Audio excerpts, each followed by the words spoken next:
아멘. 오늘 누가복음 15장 11절에서 32절의 말씀을 가지고 하나님께로 다시라는 제목으로 우리가 함께 말씀을 나누려고 합니다. 오늘 본문은 여러분들이 너무나 잘 알고 계시는 돌아온 탕자의 비유입니다. 그렇죠? 일단 오늘 본문을 먼저 이야기하면서 시작을 해보겠습니다. 어느 날 한 부자에게 두 명의 아들이 있었습니다. 어느 날 작은 아들이 아버지에게 나아가 이렇게 이야기합니다. 아버지, 나중에 저에게 주실 분깃을 지금 저에게 주십시오. 제가 먼 나라로 여행을 떠나려고 합니다. 라고 작은 아들이 이야기하자 아버지는 자신의 재산 중에 반을 작은 애들에게 내어줍니다. 그 작은 아들은 아버지 재산 반을 가지고 먼 나라로 여행을 떠나게 됩니다. 먼 나라로 가서 이 작은 아들은 아버지가 주신 이 재산을 흥청망청 쓰기 시작을 합니다. 술집에서 술을 마시면서 또 도박을 하기도 하면서 아버지가 주신 재산을 탕진한 아들은 결국 남의 집에서 돼지를 키우면서 살게 됩니다. 또 배고프면 돼지가 먹는 지엽 열매를 먹으려고 하는 그런 삶을 살아가게 됩니다. 그렇게 살아가다가 너무나 살기 힘들어진 나머지 아들은 결국 아버지에게로 돌아가기로 마음을 먹었습니다. 그렇게 아들은 자신의 아버지가 있는 고향으로 돌아가게 됩니다. 집으로 돌아오고 있는 작은 아들을 멀리서 본 부자는 그 아들을 향해서 뛰어갑니다. 그리고 돌아온 작은 아들을 껴안고 입 맞추고 환영을 해주며 이 작은 아들을 위해 잔치를 베풀어 줍니다. 돌아온 작은 아들을 위해서 잔치를 베푼 아버지를 보며 밭에서 씨가 빠지게 일하고 온 큰 아들은 실망을 하게 됩니다. 그래서 아버지에게 이렇게 이야기하며 잔치에 들어가려고 하지 않습니다. 아버지, 저 녀석은 아버지가 주신 재능을 모두 탕진하고 돌아온 녀석입니다. 저러한 녀석을 위해 아버지께서 잔치를 베풀다니 이건 있을 수 없는 일입니다. 라고 큰 아들이 이야기합니다. 그러자 이 아버지가 큰 아들을 향해서 이렇게 이야기합니다. 얘야, 너는 내 옆에 있으면서 나의 재산으로 먹고 마시며 나의 보호 아래 있었지만 너의 동생은 나를 떠났다가 살아서 다시 돌아오지 않았느냐 라고 이야기하면서 아버지는 살찐 소와 각종 맛있는 음식들을 준비해서 떠나간 작은 아들을 이 돌아온 것을 기념하여서 잔치를 열게 되는 것이 오늘의 내용입니다. 오늘 저희는 여기서 저와 나눌 것은 아들을 향한 아버지의 그 사랑을 한번 생각해 봤으면 좋겠습니다. 아버지의 마음 한편 어떤 생각이 드십니까? 저는 아버지의 자녀를 향한 사랑이 가장 먼저 떠올랐습니다. 저와 저희 아버지 이야기를 잠깐 하면서 가자면은 저희 아버지와 저의 관계는 살짝 친구와 같은 관계입니다. 아버지 이제 집에 있으면서 편하게 반말로 이야기하기도 하고 또 여러 가지 장난도 치면서 이렇게 지나기도 하고 또 가족 여행을 다니면서 어렸을 때 아버지하고 손을 잡고 다녔던 그랬던 기억이 있습니다. 그리고 또 제가 무언가 필요한 것을 요구했을 때 웬만해서든 들어주셨던 그런 아버지의 사랑을 기억이 났습니다. 우리 여러분들의 아버지와의 기억은 어떠십니까? 물론 어떤 분들에게는 무서운 분, 또 어떤 분에게는 좋지 않은 기억이실 수도 있습니다. 그럴 수도 있습니다. 하지만 많은 분들이 아버지를 생각하면 가족을 위해서 돈을 벌고 또 희생하시는 분이다라는 생각을 가지고 있을 것입니다.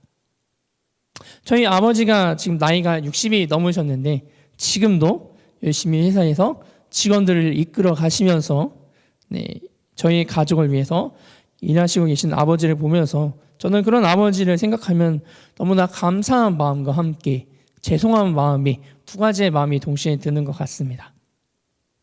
오늘 본문 이야기로 들어오겠습니다. 본문은 자신을 떠났던 작은 아들이 돌아오기를 오매불망 기다리던 아버지가 많이 생각이 나는 본문입니다. 오늘 본문인 이 15장은 예수님이 비유를 통해서 예수님이 세리들과 죄인들에게 함께 하는 그 자리에 세리들과 죄인들과 함께 식사하는 자리에 찾아온 바리새인들과 서기관들에게 이야기하시는 비유가 15장 전체의 이야기입니다. 세 가지로 비유를 말씀하셨는데 첫 번째 비유는 3절부터 7절의 비유의 내용이고 잃어버린 양을 찾는 목자의 비유입니다. 그리고 두 번째는 8절부터 해서 10절까지의 내용이고요.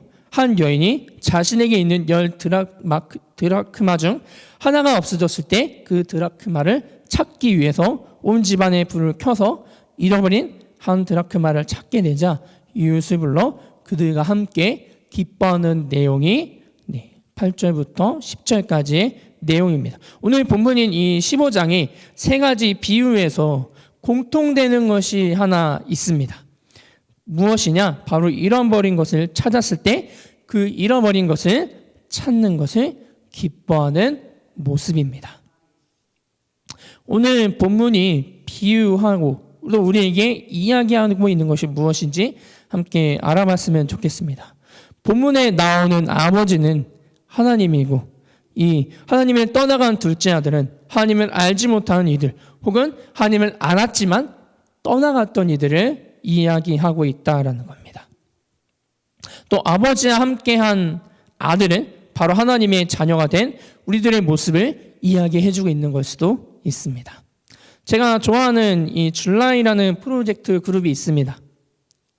유리상자의 이세준 씨하고 기타리스트 함춘호 씨가 이제 함께 프로젝트 CCM 그룹을 만들었는데 이제 거기서 이제 찬양 중에 하나의 세상 중에 가장 귀한 이야기라는 제가 정말로 좋아하는 찬양이 있는데 너무나 좋아하는 곡인데 슈퍼주니어의 예성이라는 분이 이 찬양을 불렀는데 제가 알아봤더니 이 예성이라는 분이 크리스찬은 아니고 또 성당을 다니시는 분이더라고요. 그래서 그 가사를 잠깐 오늘 본문하고 비슷한 내용이라서 불러드리도록 하겠습니다. 네, 지금부터 내가 해주는 얘기 들어주겠니? 믿어주겠니? 옛날 어느 나라에 함께 살았던 왕자와 왕의 이야기. 언제부턴가 그 나라에 몹쓸 병이 돌고 있었대. 사랑과 용서보다 미움과 싸움이 커져가는 그 왕은 고민했었나 봐.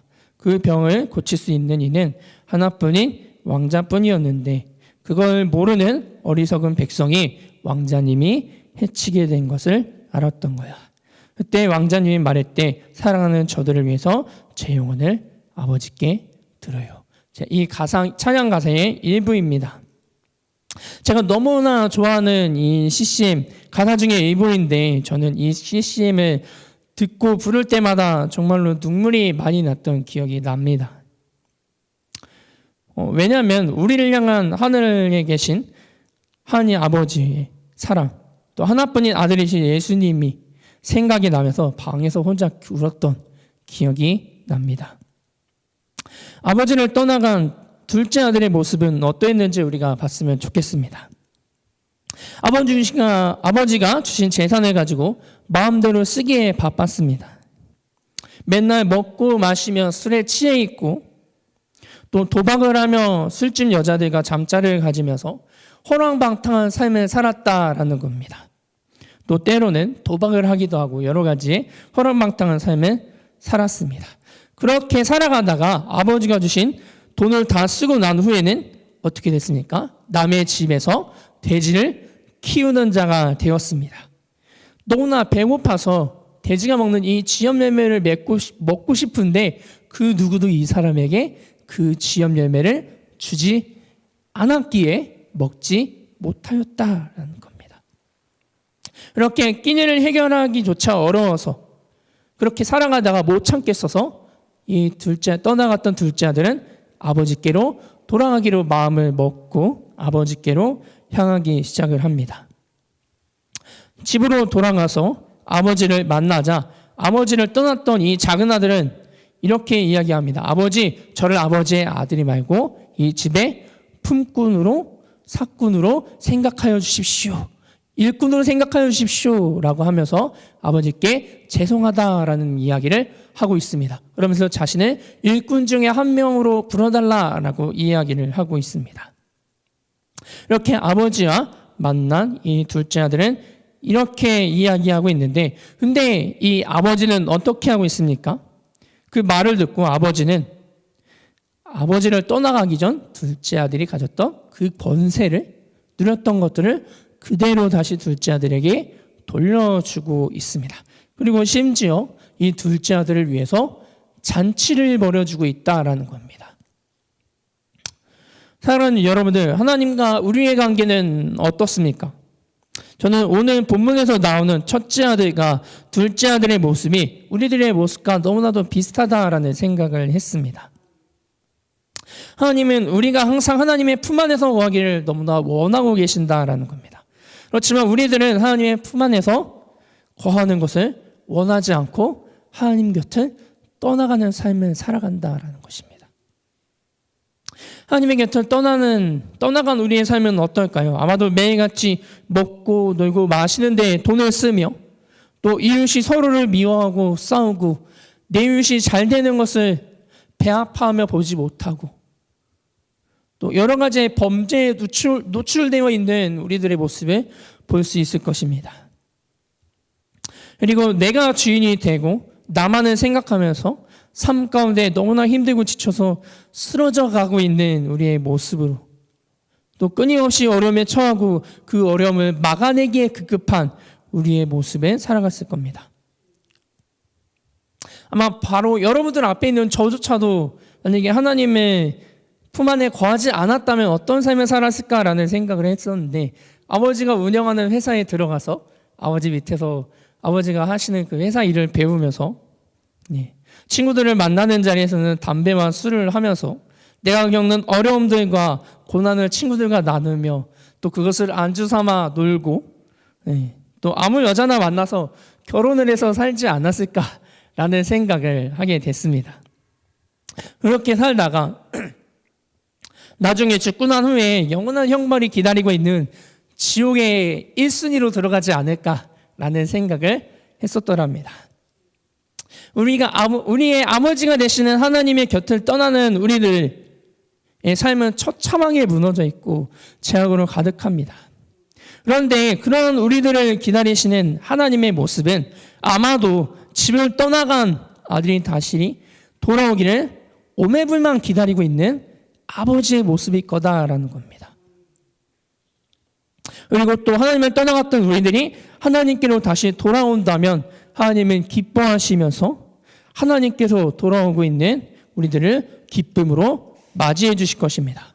그리고 돌아온 우리를 향해서 잔치를 베풀어 주시며 우리가 잃었던 권세를 다시 우리에게 지어주실 것입니다. 바로 하나님의 자녀로 다시 삼아주실 것이다라는 겁니다.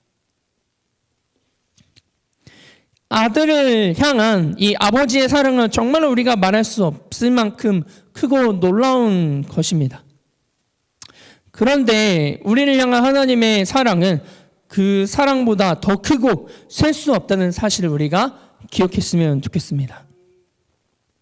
우리를 너무나 사랑하셔서 우리를 죄에서 용서해 주시기 위해서 하나뿐인 너무나 사랑하는 독생자이신 예수님을 이 땅에 보내셨습니다. 또 예수님이 사람들에게 온갖 고통을 당할 것임을 이미 알고 계셨음에도 예수님이 이 땅으로 내려보내신 이유가 무엇일까요? 바로 우리를 너무나 사랑하시기 때문입니다.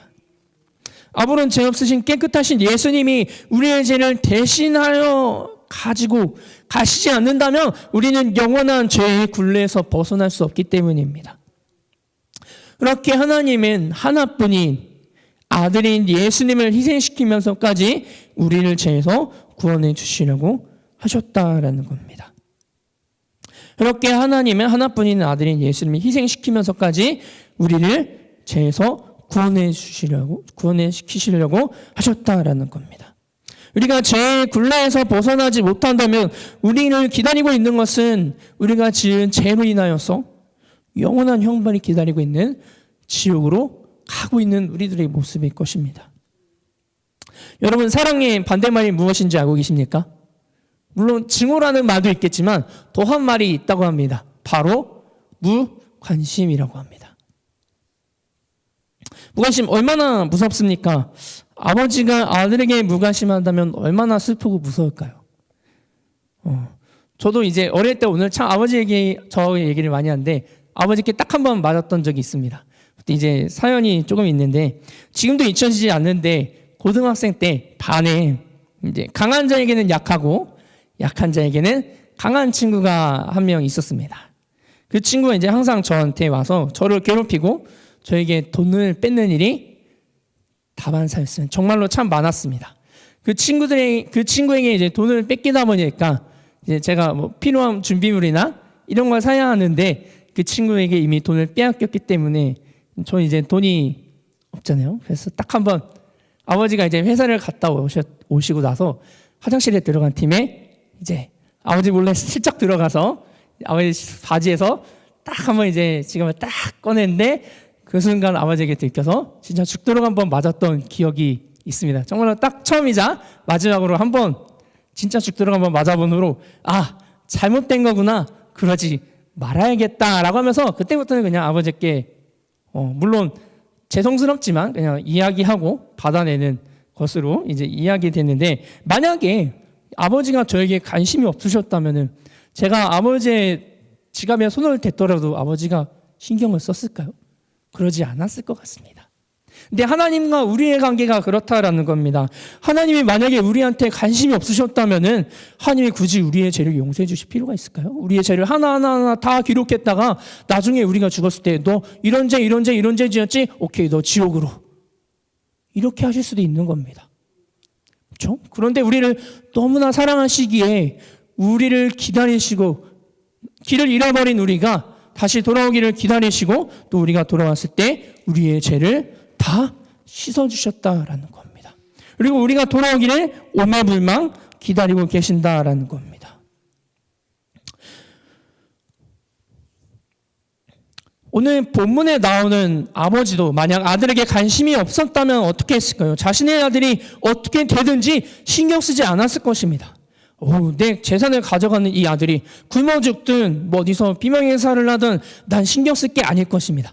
그런데 이 아버지는 아들을 너무나 사랑하고 그가 돌아오기를 기다리는 그 마음이 있었기 때문에 그는 어떻게 했습니까? 자신을 떠나갔던 아들이 돌아오는 것을 보자마자 멀리서 그가 오는 것을 바라보고 뛰쳐나갔다라는 겁니다. 그리고 그를 향해 뽀뽀하여 주고 그에게 옷을 입혀주고 가락지를 끼워주고 또 맨발에는 신발을 내어주었다라는 겁니다. 그런데 여기서 우리가 큰아들의 이야기를 잠깐 해보겠습니다. 그러한 동생이 떠나갔다가 다시 돌아왔을 때 잔치를 베풀어 주시는 아버지의 모습을 보며 큰아들은 어떠한 생각을 했을까요? 저 사람 왜 저래? 우리 아버지 왜 저래? 내 동생 아버지께 큰 죄를 저질렀는데 자기의 분기 딱 재산의 반을 가지고 가서 그 재산 한 방에 다 날리고 돌아왔는데 아버지 이게 말이 됩니까? 라고 이야기하는 게 큰아들의 모습입니다. 근데 그 큰아들을 향해 아버지가 뭐라고 이야기하고 있습니까? 너는 나와 항상 함께하고 있지 않잖니? 내가 너와 함께하고 있기 때문에 너가 나의 보호 아래에 있기 때문에 너가 건강하게 있지 않잖니? 너의 동생은 나를 떠났다가 죽었는지 살았는지 몰랐다가 나에게서 다시 돌아왔잖니. 그러므로 우리가 기뻐하자라고 말씀하시는데 저는 이게 오늘 하나님이 우리에게 말씀해 주시는 내용 같습니다. 하나님을 떠났다가 돌아오는 이들을 향해서 우리가 시기질투하는 것이 아니라 그들을 향해서 품어줄 수 있고 그들을 향해서 사랑의 언어로 이야기해 줄 수 있는 하나님의 자녀가 되자 라는 것을 하나님을 열심히 믿고 있고 하나님의 나라에 들어갈 것이라고 확신하고 있는 우리에게 해주시는 이야기라고 저는 이야기하고 싶습니다. 또 그들을 향해 우리는 실질적으로 품어줄 수 있어야 하고 그들에게 사랑의 언어로 이야기해 줄 수 있어야 합니다. 그들을 향해서 손가락질하고 있는 것이 아니라 오히려 그들을 향해 눈물로 기도하고 그들을 향해서 말씀을 전하고 그들이 돌아오기를 원해야 한다는 것입니다. 또 하나님이 돌아온 탕자가 다시 돌아왔을 때 이 아버지가 잔치를 열었던 것처럼 잃어버렸던 영혼이 다시 돌아왔을 때 하나님 나라의 잔치가 열렸을 때 우리도 기쁨으로 그 잔치에 함께 참석해야 한다라는 것입니다. 주님 안에서 사랑하는 여러분들, 아버지의 사랑은 정말로 우리가 다 말할 수 없을 정도로 큰 사랑입니다. 그 아버지의 사랑이 그럴진데 우리의 하늘 아버지의 사랑은 어떨까요? 하늘 아버지의 그 사랑은 우리가 말로 표현할 수 없을 정도로 더 큰 사랑일 것입니다. 우리를 너무나 사랑하셔서 우리의 죄를 대신하시기 위해 하나뿐인 아들이신 독생자이신 예수님을 이 땅에 보내신 사랑, 하나뿐인 아들이 우리들 때문에 죽임당할 것임을 알면서도 이 땅에 보내셨어야만 했던, 또 죄의 굴레에서 벗어나게 하시기 위해서 어쩔 수 없이 이 땅으로 사랑하는 하나뿐인 아들을 보내셔서 그 희생으로, 그 값진 희생으로 우리를 죄악의 굴레에서 꺼내주셨던 하나님의 그 사랑, 그것이 오늘 본문에 나오는 이 아들을 향한 아버지의 사랑이지 않을까 싶습니다. 우리가 그 아버지의 사랑을 받음으로 인하여서 받는 그 기쁨을 우리만 알고 있는 것이 아니라 모르는 이들에게 전하여 나아가고, 또 하나님의 그 보호하심 아래에서 우리가 함께 성장해 나갈 수 있었으면 좋겠습니다. 그렇게 되시기를 주님의 이름으로 소망하고 기도하도록 하겠습니다.